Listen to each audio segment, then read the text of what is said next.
I stood frozen in the doorway, watching my sister Sarah rearrange furniture in what used to be my bedroom. 3 months ago, she had moved back home after her divorce, supposedly temporary.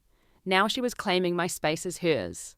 When I finally found my voice to protest, she turned to me with eyes I barely recognized and said the words that shattered everything I thought I knew about family. "You're just a burden to this family." The cruelty in her voice hit me like a physical blow. Before I tell you how this story changed everything I thought I knew about family, let me know where you're watching from in the comments below. Hit that like button if you've ever felt like you didn't belong in your own home, and subscribe, because what happened next will show you that sometimes the people who hurt us the most end up teaching us our greatest lessons. The house I grew up in had always been my sanctuary. As the youngest child in our family, I had been blessed with the most beautiful bedroom, complete with large windows overlooking our mother's garden and enough space for all my dreams. My name is Olive, and at 27, I had just graduated from college with a degree in digital marketing. I had moved back home with a purpose to help my parents, Robert and Linda, expand our family grocery store into the online world. My parents had built their business from nothing, starting with a small corner store that eventually grew into the heart of our neighborhood. They were hardworking people who believed in family above everything else. I had spent countless hours as a child helping them stock shelves and learning the value of honest work. Coming home felt like the natural next step in continuing our family legacy. Sarah, my older sister at 32, had always been different from me. Where I was optimistic and eager to please, she carried a chip on her shoulder that seemed to grow heavier with each passing year. Throughout our childhood, I sensed her resentment, though I never fully understood it. She had always been beautiful and accomplished, so her jealousy toward me never made sense. She had married her college sweetheart right after graduation and moved to the city, visiting only during holidays and maintaining a polite but distant relationship with all of us. When Sarah announced her divorce 5 years into her marriage, we were all surprised. She claimed it was due to irreconcilable differences and incompatible life goals. What shocked us even more was her immediate announcement that she was engaged to someone new, a man named Marcus, who she described as everything her first husband wasn't. She asked if she could stay at home temporarily while they looked for the perfect place to start their new life together. Of course, our parents said yes immediately. Family was family, and Sarah needed support during what they assumed was a difficult transition.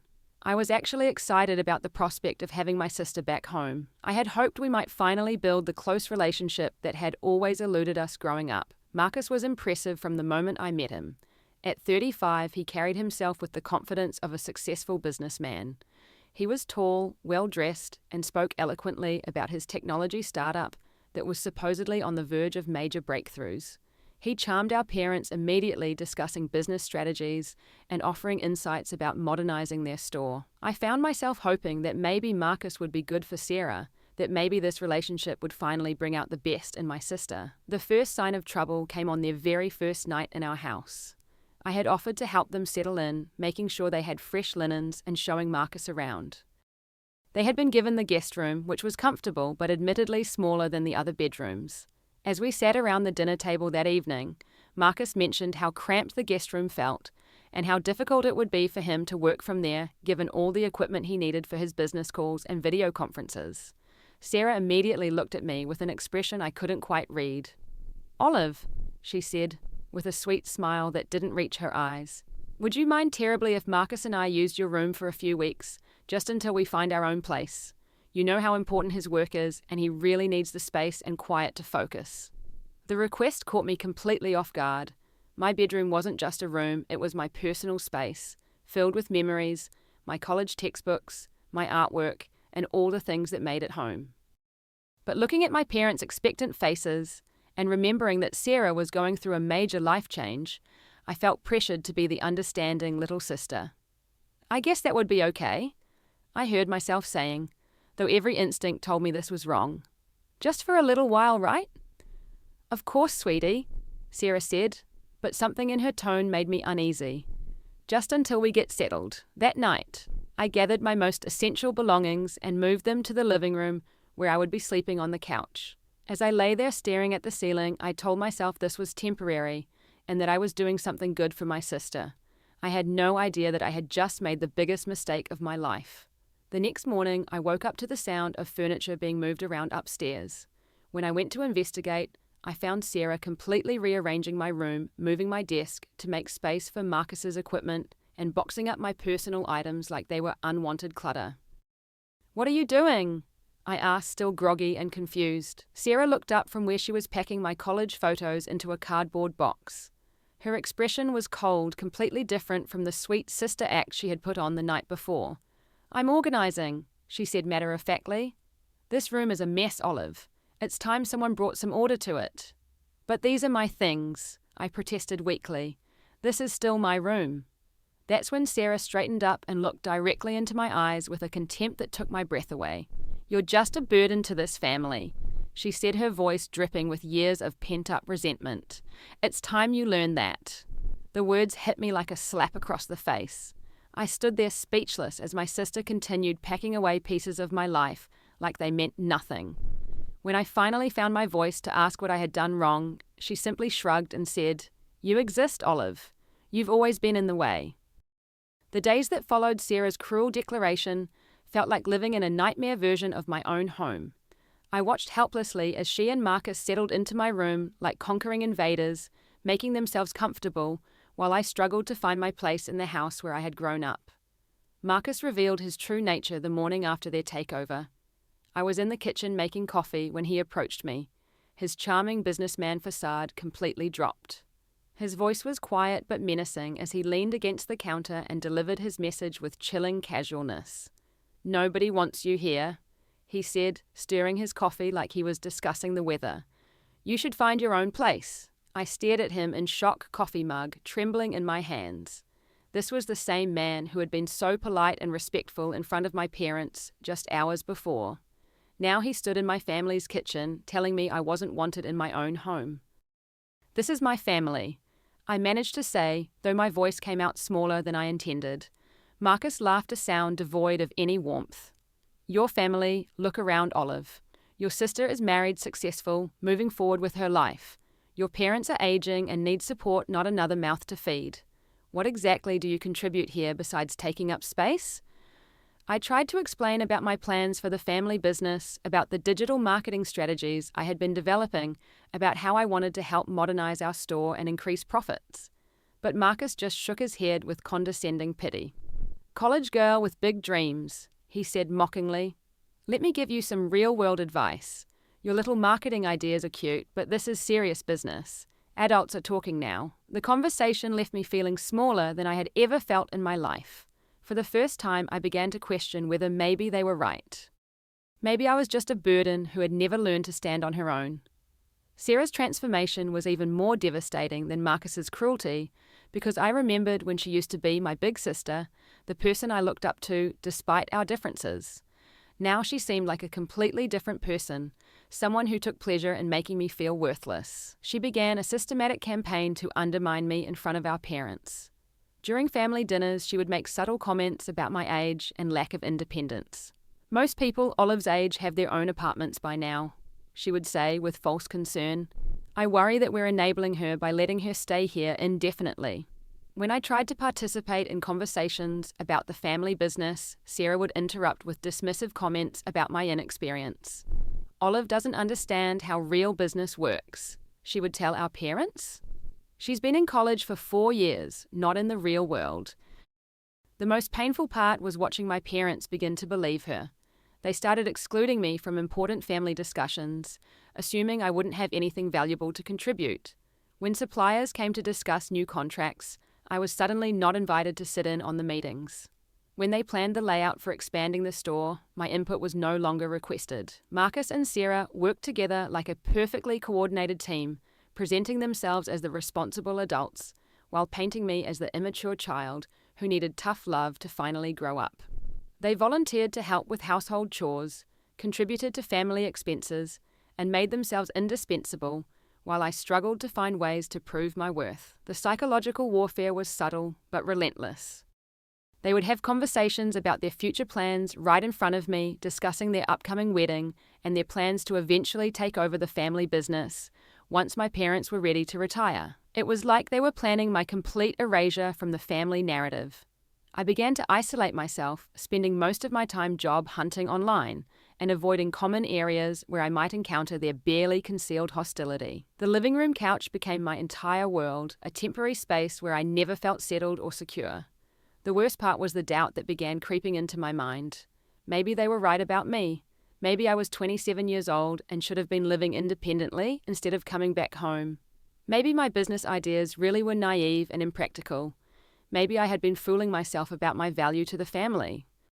Sleep became elusive as I lay on the couch night after night, listening to Sarah and Marcus moving around in what used to be my room. Sometimes I could hear them talking and laughing together, and I wondered if they were discussing me planning their next move in whatever game they were playing. The isolation was crushing. I felt like a stranger in my own home, unwelcome at the dinner table where I had shared thousands of family meals. Even my parents seemed different around me now, more distant and formal, as if they were seeing me through Sarah and Marcus's eyes instead of their own. I started spending long hours walking around our neighborhood, trying to clear my head and figure out what had gone wrong.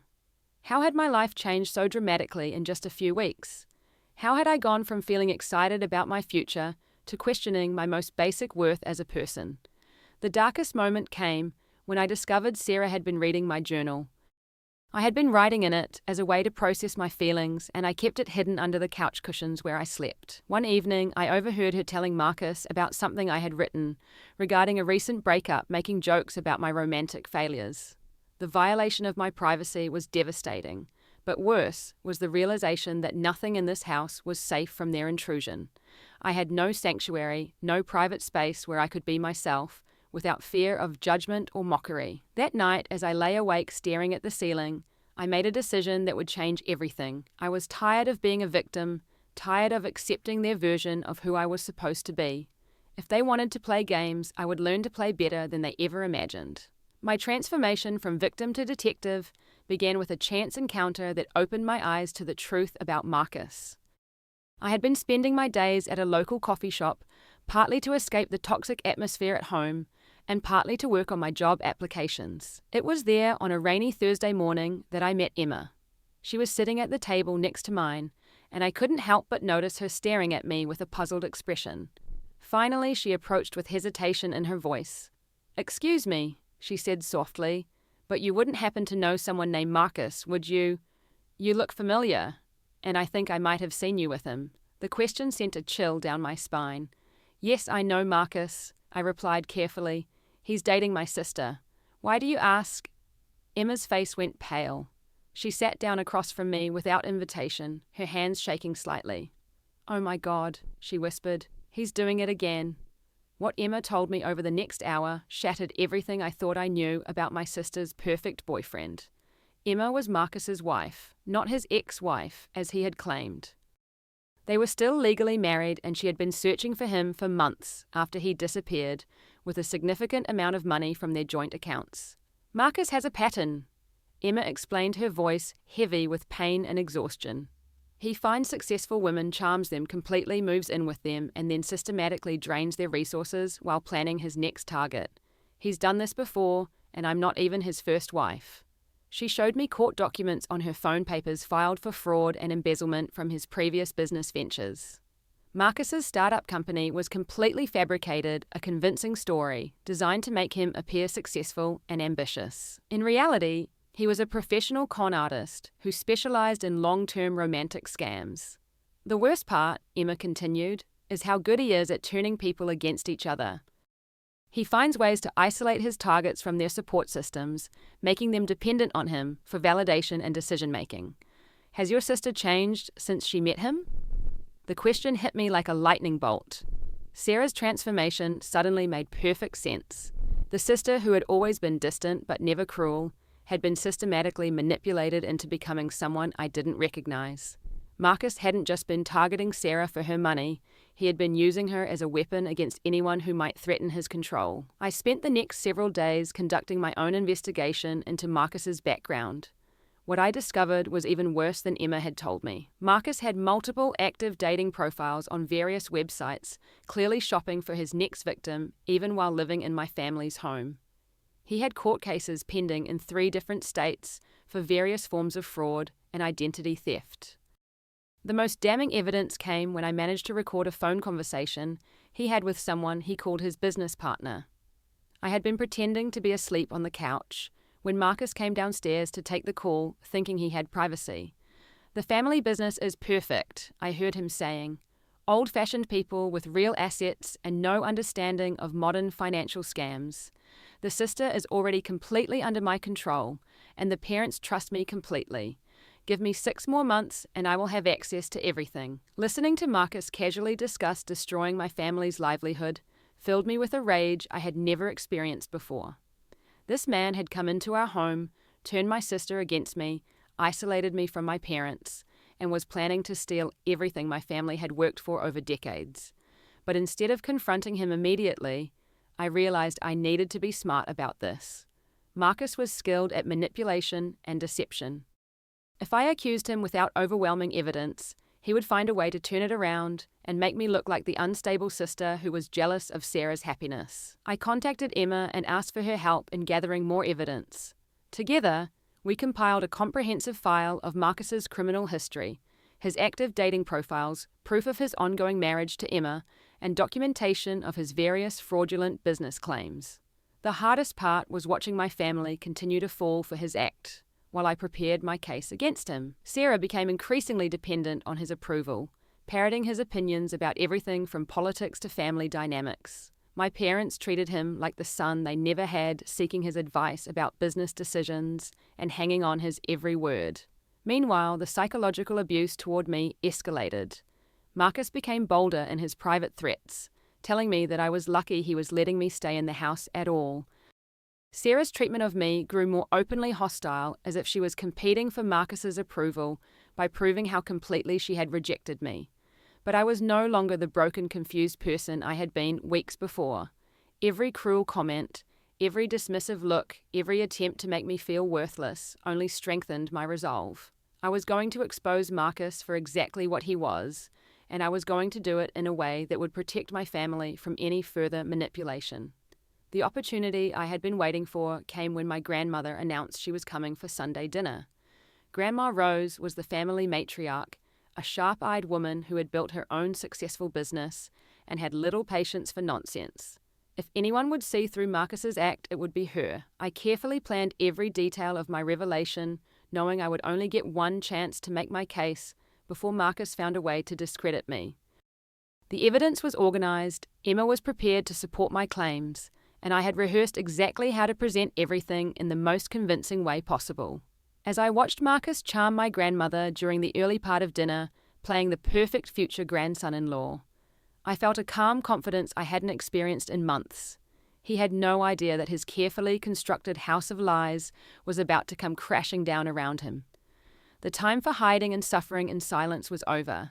I was ready to take back my family, my home, and my life. Sunday dinner at my grandmother's house had always been a sacred tradition in our family, but this particular evening would become the most important meal of my life. I arrived early, helping my mother set the table while my heart pounded with nervous anticipation.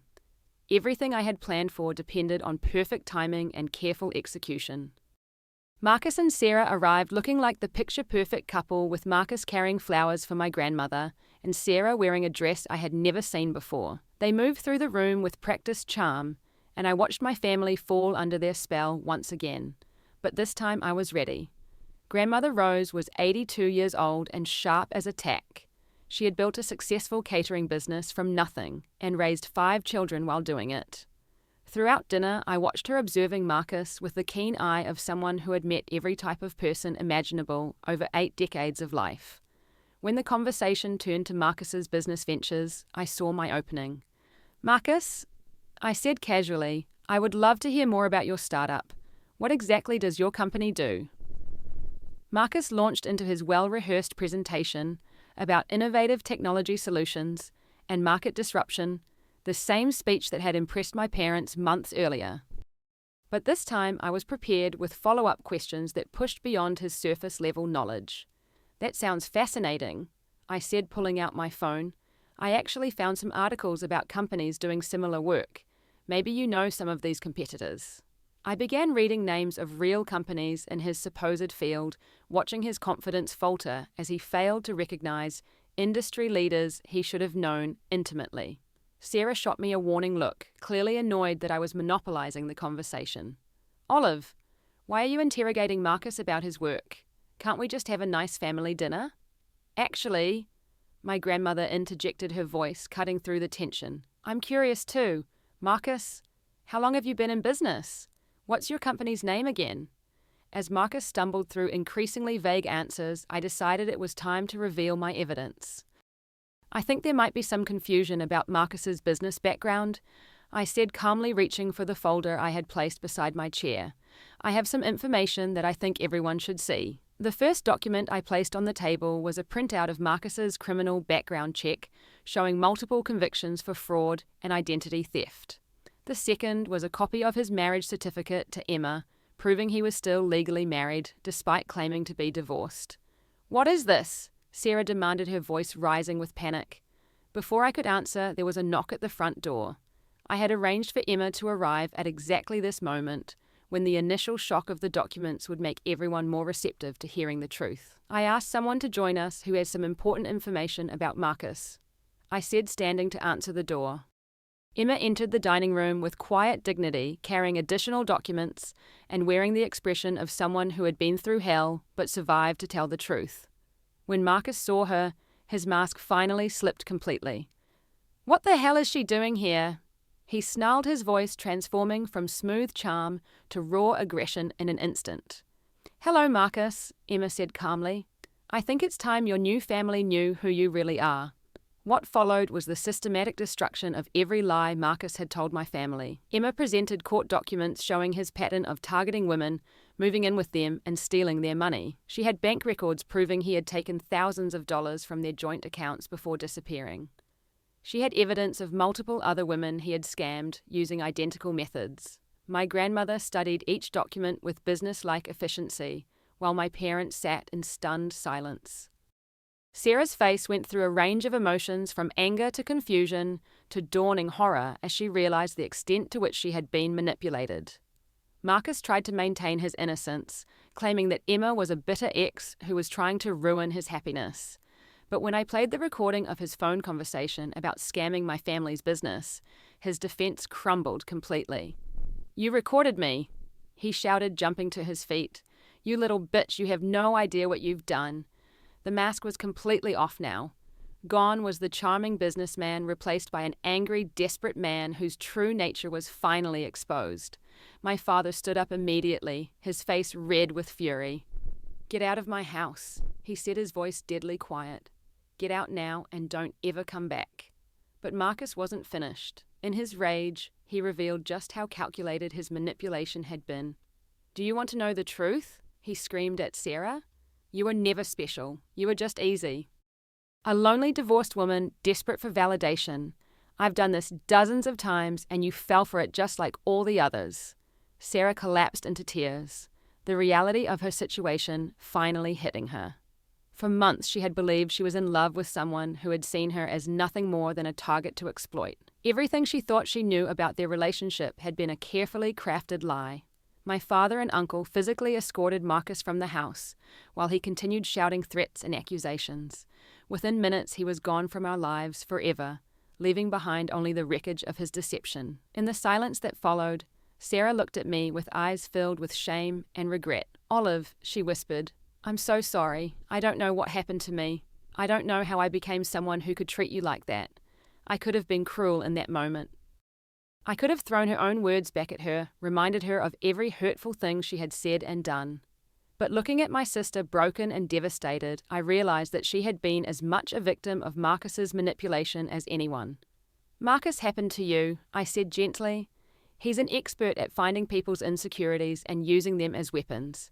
You're not the first person he's fooled, and unfortunately, you probably won't be the last. The conversation that followed lasted well into the night. Sarah told us about how Marcus had slowly isolated her from her friends, convinced her that our family didn't really understand her, and filled her head with ideas about how she deserved better than what she had growing up. He had taken her natural feelings of sibling rivalry and twisted them into something ugly and destructive. My parents were devastated by how completely they had been deceived, but also filled with regret about how they had treated me during Marcus's stay. They realized that in their eagerness to support Sarah during what they thought was a difficult time, they had failed to protect me from abuse in my own home. The healing process would be long and complicated, but that night marked the beginning of something new for our family. We had learned painful lessons about trust manipulation and the importance of listening to each other, even when it's uncomfortable. As for Marcus, Emma and I worked together to ensure he faced legal consequences for his actions. With our combined evidence, prosecutors were able to build a strong case that would prevent him from victimizing other families. But the most important victory wasn't legal, it was personal. I had learned that I was stronger than I ever imagined, capable of fighting for myself and my family, even when everything seemed hopeless. I had discovered that being called a burden by someone who doesn't value you isn't an insult, it's their loss. 6 months later, my relationship with Sarah was slowly rebuilding, though it would never be quite the same. She had entered therapy to work through the ways Marcus had manipulated her, and she was making genuine efforts to understand and apologize for her behavior. My parents had not only welcomed me back as a full partner in the family business, but had implemented my digital marketing strategies with remarkable success. I eventually moved into my own apartment, not because I was unwanted at home, but because I had learned the difference between choosing independence and being forced into isolation. I had discovered my own strength, and with it came the confidence to build the life I wanted, rather than simply defending the life I had. The experience taught me that families aren't perfect, and that love doesn't always protect us from making terrible mistakes. But it also taught me that real family will fight to find their way back to each other, and that sometimes the people who hurt us teach us the most about our own resilience.